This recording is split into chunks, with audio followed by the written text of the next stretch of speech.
Mr. President, first of all, thank you for taking the time to talk with us.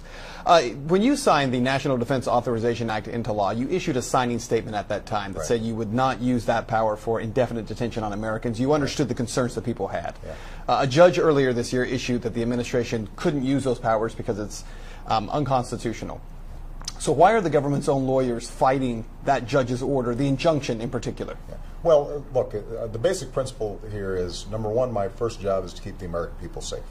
Number two, we've got to do it in a way that respects our values and our traditions of rule of law. That's why I ban torture. That's why I've argued that we should actually close Guantanamo. But I've also said that, you know, we've got some bad guys who are down there who we may not be able to try in a traditional court, but have pledged to try to hurt Americans. And so that's something that we inherited, that we're dealing with, and it's complicated. On the other hand, what I also said was a U.S. citizen can never be subject to that kind of detention. Congress disagreed with me, and I didn't want us to not be able to finance our military and pay our soldiers and our troops. So I signed the bill, but what I also said was, look, that I'm never going to use this power, and you know, what I would suspect is that the courts are going to agree with us over the long term that that is not something that you can use when it comes to U.S. citizens. Well, let me ask you then also about the so-called presidential kill list that's gotten a lot of attention, and this list of folks who have been targeted for assassination. Right. And on that list have been U.S. citizens who have not been afforded trial, including Anwar al-Awlaki.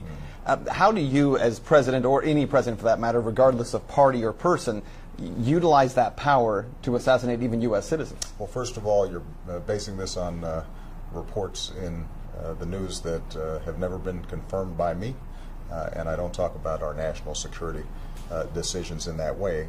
More broadly, though, our goal has been to focus on al-Qaeda, to focus narrowly on those who would pose an imminent threat to the United States of America, and that's why it's not just bin Laden, but a whole tier of al-Qaeda leadership has been taken off the field. And that's part of what has allowed us to now begin to transition out of Afghanistan, to begin to bring our troops home. We're going to have to be vigilant for the foreseeable future when it comes to terrorists, but we have to do so in a way that is consistent with the laws of war, with international law. That's something we've always abided by, but beyond that I probably can't comment on something as specific as what you just mentioned. But can you comment on you mentioned about al-Qaeda during your speech, going after al-Qaeda in Afghanistan, certainly going after them in Yemen as well. And yet there's some concern about the U.S. funding the Syrian opposition when there are a lot of reports that al-Qaeda is kind of heading up that opposition. How do you justify the two? Well, I share that concern, and so what we've done is to say we will provide non-lethal assistance to Syrian opposition leadership that are committed to a political transition, committed to an observance of human rights.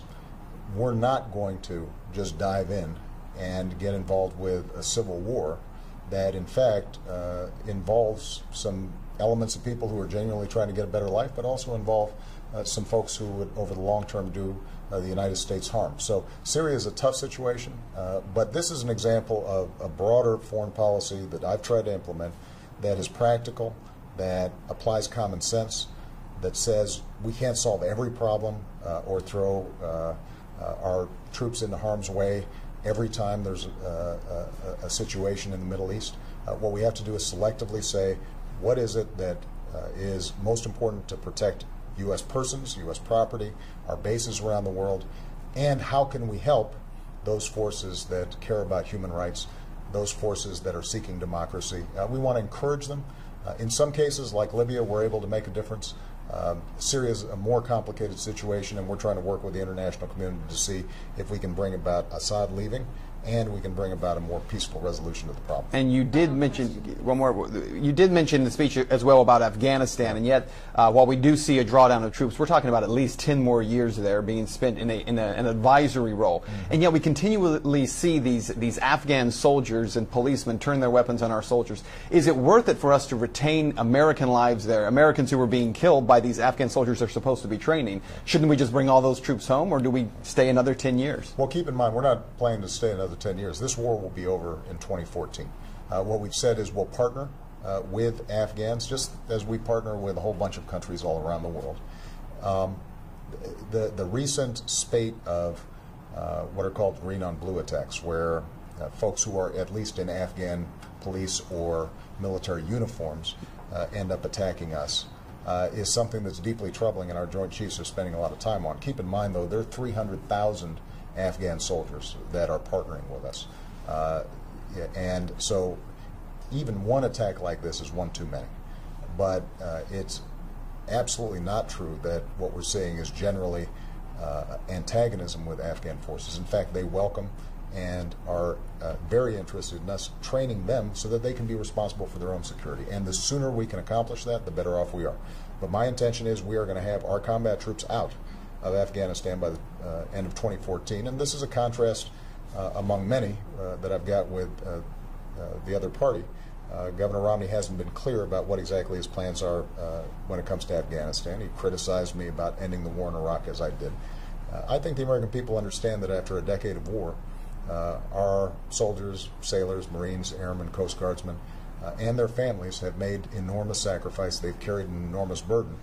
We need to focus our attention not only on going after al-Qaeda and terrorists who would attack us, but we've also got to do some nation building here at home. And that's going to be one of my number one priorities, is using some of the money that we're saving on war to help rebuild Ohio, help rebuild the United States, put people back to work, because we're only going to be as strong militarily as we are economically. And I think the choice in this election for a lot of folks is going to come down to who's going to be in a better position to strengthen our economy and our middle class, who've been taking it on the chin for over a decade now. And I'm confident that the plan I'll present on Thursday is going to be a better plan.